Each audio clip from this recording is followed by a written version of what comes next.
बिस्मिल्लाहिर्रहमानिर्रहीम। Welcome to my channel knowledge palace. आज हम बात करेंगे लॉ ऑफ टॉट के हवाले से। लॉ ऑफ टॉट जो कि एलएलबी के सिलेबस में इंक्लूड है और बहुत ही अहम लॉ है जो कि पाकिस्तान में एप्लीकेबल भी है। लॉ ऑफ टॉट की जब हम बात करते हैं तो कुछ ऐसे ऑफेंसेस, कुछ ऐसे क्राइम्स जो कि बहुत मामूली नेचर के हैं, जिनमें के यूजुअली सज़ा नहीं सुनाई जाती, जिनमें पनिशमेंट नहीं है, बल्कि जिनमें डैमेजेस क्लेम किए जाते हैं, जिसका पर्पस ये होता है कि पार्टीज जिसका कोई राइट इन्फ्रिंज हुआ है उसे उस राइट को रिस्टोर किया जाए। जिसका कोई राइट इन्फ्रिंज हुआ है, जिसकी कोई इंजरी हुई है किसी दूसरे पर्सन की वजह से, किसी दूसरे पर्सन के किसी एक्ट की वजह से, तो उसे रिस्टोर किया जाए और उसी पोजीशन में लेके आया जाए जो कि उस इंजरी से पहले था। डैमेजेस है क्या? Actually damages are pecuniary compensation which the law awards to a person for the injury he has sustained by the wrongful act of another person. And यानी कि अब एक पर्सन ने कोई रॉन्ग कमिट किया और उसके रॉन्ग कमिट करने की वजह से किसी दूसरे पर्सन का कोई लॉस हुआ तो उसको पिक्यूनरी कंपनसेशन दी जाती है। पिक्यूनरी कंपनसेशन ये है कि उसको कोई अमाउंट पे कर दी जाए, यानी कि उसे कंपनसेट कर दिया जाए in shape of money, and they are limited to the laws which a person has actually sustained and are designed not only as a satisfaction to the injured party या injured person but likewise as a punishment to the guilty to deter him from any such proceeding in future. इसका purpose ये होता है कि जिस person ने कोई wrong commit किया है उसे पनिशमेंट इस तरीके से उसे पनिश किया जाए, उसे ये पनिशमेंट दी जाए कि उसने जिस पर्सन के साथ रॉन्ग कमिट किया है उसको वो पे करे, कुछ अमाउंट पे कर दे, जितना उसका लॉस हुआ है उसको उतनी पेमेंट दे दी जाए ताकि उसका लॉस भी रिकवर हो जाए और जिस पर्सन ने अपने किसी एक्ट की वजह से, रॉन्गफुल एक्ट की वजह से किसी दूसरे के साथ कोई ज़्यादती की, उसकी इंजरी हुई, उसका कोई लॉस हुआ तो उस पर्सन को, करने वाले को पनिश किया जाए ताकि वो इन फ्यूचर कोई ऐसा एक्ट ना करे। और यहाँ पे डिफेंडेंट इज लायबल है for any damage and which is direct consequence of his unlawful act, and whether he intended the consequences or not and whether he could have reasonably foreseen or not। वो कोई ऐसे उसने कोई act किया और उसको चाहे वो इस एक्ट को फोर्सी कर सकता था या नहीं कर सकता था, लेकिन उसके एक्ट, उसने जो भी इलीगल एक्ट किया उसके कॉन्सिक्वेंसेस ये हुए कि दूसरे पर्सन का कोई रॉन्ग उसके साथ हुआ, उसके साथ उसकी इंजरी हुई, उसका कोई हार्म हुआ। डैमेजेस की बहुत सी काइंड्स हैं जो कि यहाँ पे अवेलेबल हैं, लेकिन उससे पहले एक मेन जो चीज़ है वो जो समझना ज़रूरी है वो डैमेज और डैमेजेस का डिफरेंस है। डैमेज की अगर बात करें तो damage means any loss whether actionable as an injury or not। Damage means harm, injury, जब किसी का कोई लॉस होता है तो उसे इंजरी कहा जाता है, इसका हार्म हुआ है। लेकिन डैमेजेस जो हैं वो कंपनसेशन है जो कि पे की जाती है। तो यहाँ पे डिफरेंस देखें कि डैमेजेस डैमेज की जमा नहीं है, बल्कि डैमेज का से मुराद तो लॉस है, इंजरी है, और डैमेजेस वो कंपनसेशन है जो कि पे की जाती है, जिसे कोर्ट अवार्ड करती है, और वो पर्सन जिसने रॉन्गफुल एक्ट किया वो दूसरे को अवार्ड करेगा जिसके साथ रॉन्ग हुआ। So damages may be defined as the pecuniary compensation जो इन शेप ऑफ मनी पे की जाती है, which the law awards to a person for the injury he sustained by reason of act of default of another, whether the act or default is a breach of contract or tort। चाहे वो breach of contract है या breach of tort है वो पे की जाएगी। And damages are the recompense like compensation which is given by the process of law to a person for the wrong that another person has committed। Damage और damages का समझ आ गया होगा आपको डिफरेंस, इसका क्या डिफरेंस है वो समझ आ गया होगा। The word damage and damages have more than one meaning. Damage means injury, harm, and the word damages means the compensation for a breach of contract. Damages की बहुत सी kinds हैं, but the most common remedy available to the victim of tort is damage. Like law of tort में कुछ जो remedies available हैं to the victim of court को, बहुत सी remedies में, लेकिन उन रेमेडीज में जो मोस्ट कॉमन रेमेडी है वो डैमेजेस हैं, because damages are pecuniary compensation which can be recovered by the plaintiff by instituting a suit in a court of law, and in case of tort the plaintiff must claim all the damages because it is well established rule that the victim of a tort cannot bring a second action upon the same facts. Like वो person जिसके साथ wrong commit हुआ, जिसकी injury हुई, वो bound है कि वो तमाम के तमाम डैमेजेस जो हैं एक ही वक्त में क्लेम करेगा। वो एक ही वक्त में जितना भी उसका लॉस हुआ है वो उसको रिकवर कर सकता है। बार बार वो केसेस नहीं फाइल कर सकता और बार बार वो रिकवर करने का नहीं कह सकता कोर्ट को। इसके लिए हम एक केस लॉ है जिसको डिस्कस कर लेते हैं ताकि फर्दर जो है हमें समझ आ जाए इस पॉइंट की।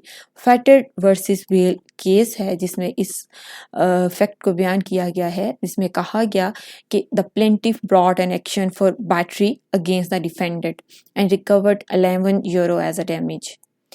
8 years later, he brought a second action on the ground that as a result of the tort committed against him for which he brought the first action, after the recovery of the said damage, a portion of the skull had to be removed. The court dismissed this action and held that on the same facts only one action can be brought and damage can be awarded only.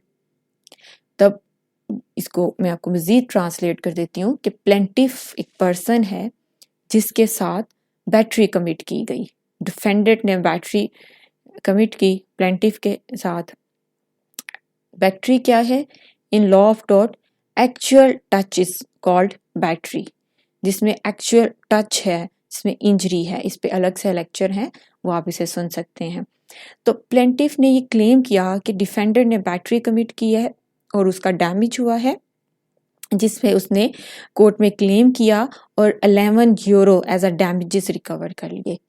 उसके 8 साल बाद वो एक और case file करता है और court से कहता है कि डिफेंडेंट ने बैटरी कमिट की थी जिसकी वजह से मेरी इंजरी हुई थी और मैंने केस फाइल किया था कोर्ट में और मैंने 11 यूरो भी रिकवर किए थे, लेकिन अभी मैं सेकंड क्लेम कर रहा हूँ उसी जो 8 साल पहले जो डैमेज हुआ उसके कॉन्सिक्वेंसेस की ये हुए कि पोर्शन ऑफ स्कल जो है वो रिमूव हो गया था। तो कहता है कि मैं मज़ीद इसमें रिकवर करना चाहता हूँ। तो कोर्ट ने उसका जो केस है वो डिसमिस कर दिया और कहा कि अब एक बार डैमेज हुआ तो एक ही बार जो है आप रिकवर कर सकते हो जो भी आपका लॉस हुआ है, बार बार आप रिकवर नहीं कर सकते। तो आपको पहले ही केस में पूरी की पूरी जो डैमेजेस हैं वो क्लेम कर लेने चाहिए थे। अब उस वक्त आपने नहीं किए तो जितने आप रिकवर कर चुके हैं उसी पे सब्र करें, अभी आप मज़ीद इस पे दोबारा नहीं कर सकते। तो ये केस जो था डिसमिस हो गया। अब हम डैमेजेस की काइंड देख लेते हैं कि डैमेजेस की क्या काइंड है। तो सबसे पहले जो सबसे मामूली और नेचर के डैमेजेस होते हैं जो यूजुअली हर केस में पे किए जाते हैं, जो कि बहुत ज़्यादा इनमें अमाउंट नहीं की जाती, वो हैं general damages. And general damages are those which the law imply in every breach of contract and every violation of the legal right। कब कोई पर्सन जो है दो लोगों के दरमियान कॉन्ट्रैक्ट हुआ और एक पर्सन जो है ब्रीच कर रहा है कॉन्ट्रैक्ट की, किसी राइट की वायलेशन कर रहा है, तो उसको जर्नल डैमेजेस पे किए जाते हैं। और in every violation of right, in every breach of contract जो है डैमेजेस पे किए जाते हैं। Actually general damages are such as the law presumed to be natural and probable consequences of the defendant's act and they need not therefore to be proved by evidence। इसके लिए evidence देने की भी ज़रूरत नहीं होती, उसको प्रूव करने की भी ज़रूरत नहीं होती। that are called journal damages। उसके बाद स्पेशल डैमेजेस हैं। Special damages the loss of some material temporal advantage pecuniary और capable of being estimated in money and which flow directly and in the ordinary course of thing from the act of the defendant and act of which he is responsible. ऐसे damages हैं जहाँ पे किसी का material temporal जो है advantage हासिल करना हो, जहाँ पे कोई पिक्यूनरी लॉस हो, और पिक्यूनरी ऐसा लॉस हो जिसे जिसका इसको एस्टिमेट किया जा सकता है, इसका एस्टिमेशन लगाया जा सकता है इन शेप ऑफ मनी, तो वहाँ पे स्पेशल डैमेजेस पे किए जाते हैं। फॉर एग्जांपल ए की गलती की वजह से बी ए की कार उसकी टक्कर हो गई बी की कार से, और बी की कार का बहुत ज़्यादा लॉस हो गया, डैमेज हो गई, तो वो उसको रिकवर करने में कितनी अमाउंट जो है खर्च होगी, तो इसका एस्टिमेशन लगाया जा सकता है कि कितना इसके रिकवर किया जा सकता है या कितनी अमाउंट पे की जा सकती है। तो यहाँ पे स्पेशल डैमेजेस जो हैं वो पे किए जाएंगे। अब स्पेशल डैमेजेस की कुछ काइंड्स भी हैं, कुछ ऐसे केसेस भी हैं जहाँ पे किया जाते हैं special damages. For example loss of marriage है, किसी पर्सन के किसी इलीगल एक्ट की वजह से किसी की शादी होना थी और वो रुक गई, या शादी हो चुकी थी तो वो टूट जाती है, तो यहाँ पे इसका अंदाज़ा लगाया जा सकता है कि शादी कितना नुकसान हुआ। अगर शादी के फंक्शन स्टार्ट थे तो वो रुक गई तो कितना खर्चा आया था, वो यहाँ पे फिर स्पेशल डैमेजेस पे किए जाते हैं।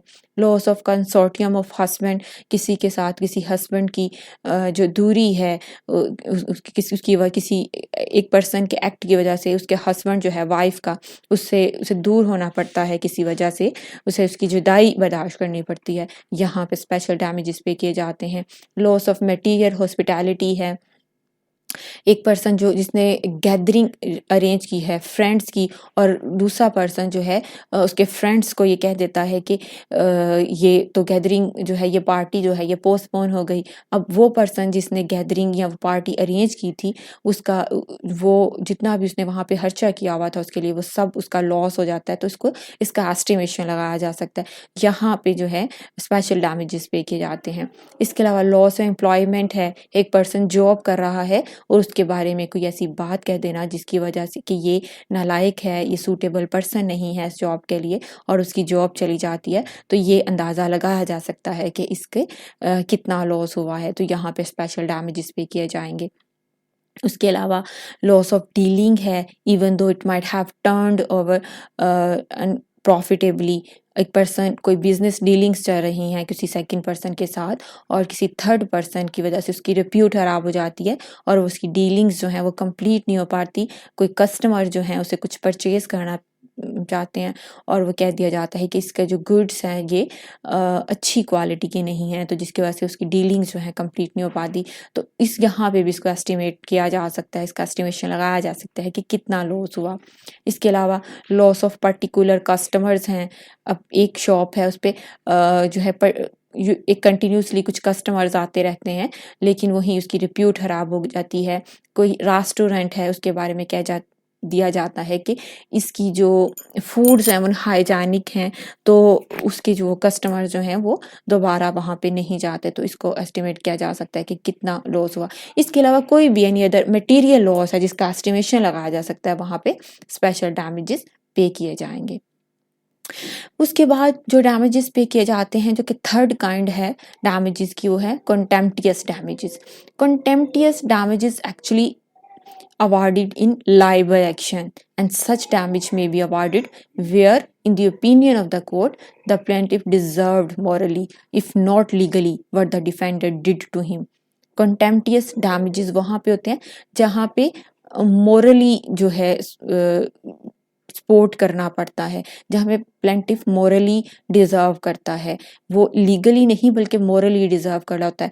फॉर एग्जांपल किसी की फीलिंग्स को हर्ट कर देना, तो ऐसा अगर किसी की फीलिंग्स को हर्ट किया गया है तो पैसे दे के मनी वगैरह की सूरत में तो नहीं उसको जो है रिकवर किया जा सकता उसकी फीलिंग्स को, तो इन केसेस में क्या होता है कि कंटेम्प्टियस डैमेजेस पे किए जाते हैं जहाँ पे उन्हें मोरली सपोर्ट करना ज़रूरी होता है।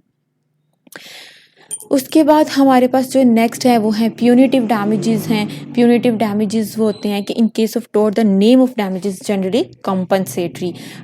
एक्चुअली डैमेजेस है क्या, कंपनसेटरी ही तो है, जहाँ पे एग्रीव्ड पर्सन को कंपनसेट किया जाता है, but some time damages may be awarded to punish the defended, ताकि वो फ्यूचर में इस किस्म के एक्ट दोबारा ना करें, फ्यूचर में इस किस्म के बिहेवियर से बाज आ जाए। तो जहाँ पे डैमेजेस जो हैं वो पनिश करने के लिए किए जाते हैं डिफेंडेड को, जहाँ जिनमें पनिश किया जाता है ताकि उन्हें इन फ्यूचर इस किस्म के एक्ट से रोका जा सके, तो उनको वहाँ पे प्यूनिटिव डैमेजेस अवार्ड किए जाते हैं, जहाँ फिर इसको एग्जाम्पलरी डैमेजेस भी कहते हैं।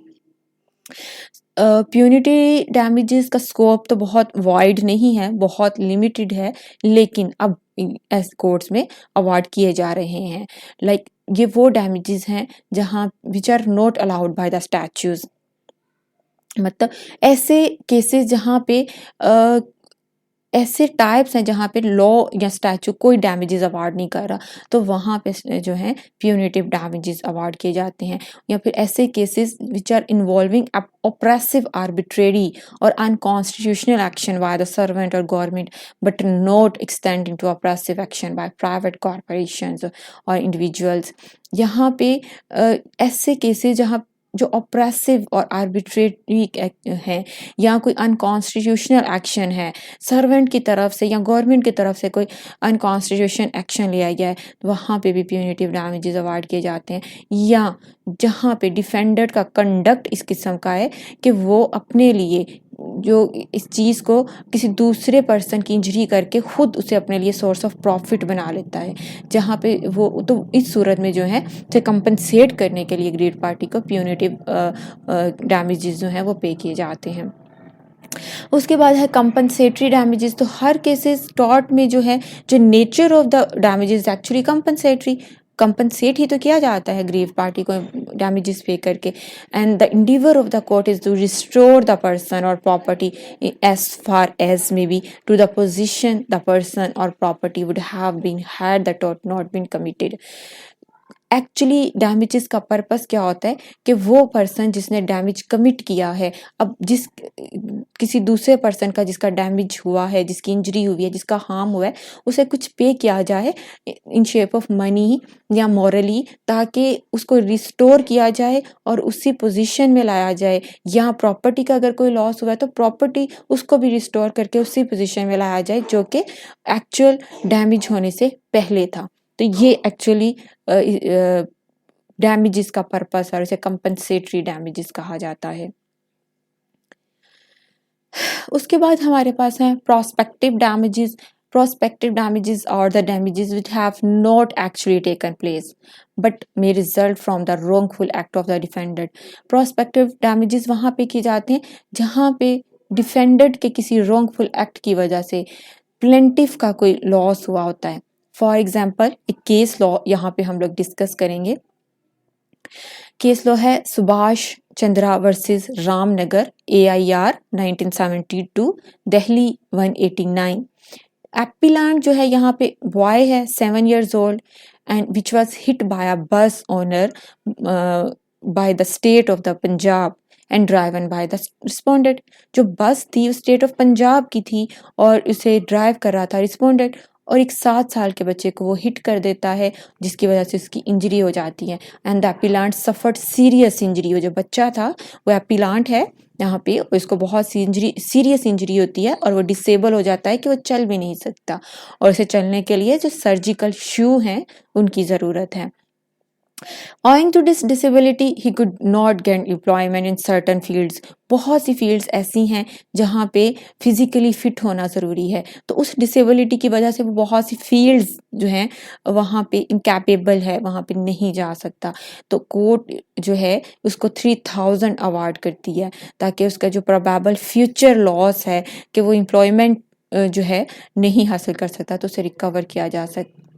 और ये जो है मोटर एक्सीडेंटल क्लेम्स ट्रिब्यूनल के एक्ट के अकॉर्डिंग जो है इसको 3000 जो है कोर्ट की तरफ से अवार्ड किया जाता है। लेकिन with the passage of time क्योंकि जो मनी है उसकी डिमांड जो है उसकी वैल्यू जो कि कम होती जाती है, तो कोर्ट जो है फिर वक्त के साथ साथ उस अमाउंट को बढ़ा भी देती है, उसको इंक्रीज करके 7000 फिर कोर्ट जो है ने उसको फिक्स कर दी।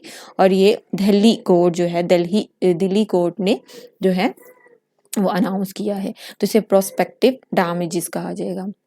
अब डैमेजेस मैयर कैसे किया जाएगा, मैयरमेंट किस तरह से होगी, तो the term measure of damages connect the standard और method of calculation which is adopted to assert the damage.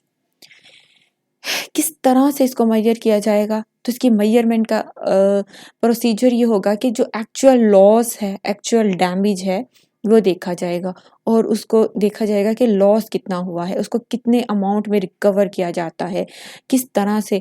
और फॉर एग्जांपल उसको कोई सर में चोट आई है तो कितनी उसकी जो हॉस्पिटल का अखराजात हैं कितने हैं, ये देखे जाएंगे। कोई गाड़ी वगैरह डैमेज हुई है तो इस कितना अमाउंट इसको पे की जाए तो इसको रिकवर वो कर सकता है, तो ये चीज़ें जो हैं देखी जाती हैं डैमेजेस पे करते वक्त। And the injured party is entitled to recover from the defendant the exact amount of damages which the plaintiff is entitled to receive depend upon the facts and circumstances of each particular case। अब facts और circumstances को भी देखा जाएगा कि actually गलती किसकी थी डैमेज होने में, क्या उसमें प्लेंटिफ की भी कोई मिस्टेक थी, और अगर प्लेंटिफ की भी मिस्टेक है तो किस हद तक है, और डिफेंडेंट की मिस्टेक कितनी है, ये भी देखा जाएगा।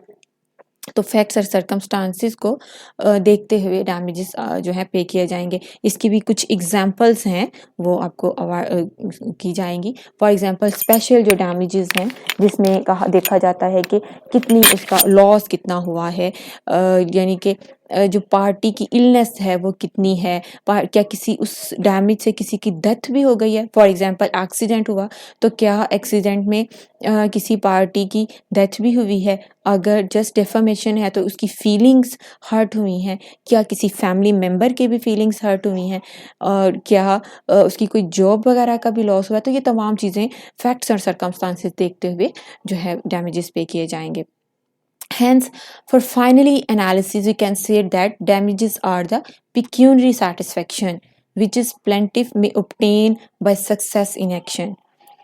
ये पिक्यूनरी एक सेटिस्फैक्शन है, जिस पर्सन का लॉस हुआ है उसको पे किया जाता है। And only damages can be recovered which are direct consequences of the wrongful act. More injury mere injury to the feelings for illness of the plaintiff देखा जाएगा। इलनेस अगर if that illness not being a natural result of the defamatory words, क्या illness वैसे ही थी उसकी बीमारी, या उस इंजरी की वजह से हुई, या उस एक्सीडेंट की वजह से हुई, या जो डेफामेटरी वर्ड्स थे उसकी वजह से कोई इंजरी हुई, या उसकी वजह से किसी उसके फैमिली मेम्बर की इंजरी है, या किसी पर्सन की डेथ है, तो ये भी देखा जाएगा। But the mere loss of the society of the acquaintance और friends are contrasted with the material loss of the hospitality. क्या उसकी कोई मेंबरशिप थी, the loss of membership of which does not carry with it material temporal damage and the damages are not pecuniary और capable of being estimated in money. अगर कोई ऐसे damages हैं कि उसका एस्टिमेशन नहीं लगाया जाता, वहाँ पे मॉरली इसको सपोर्ट की ज़रूरत है, तो इस सूरत में उसे मॉरली सपोर्ट किया जाता है। तो इन सारे फैक्ट्स और सर्कमस्टांसिस को देखते हुए कोर्ट जो है वो डैमेजेस अवार्ड करती है। तो आई होप को आपको समझ आई होगी आज का जो हमारा टॉपिक था डैमेजेस। तो इजाज़त दीजिए मुझे। Thanks for watching. अल्लाह हाफिज़।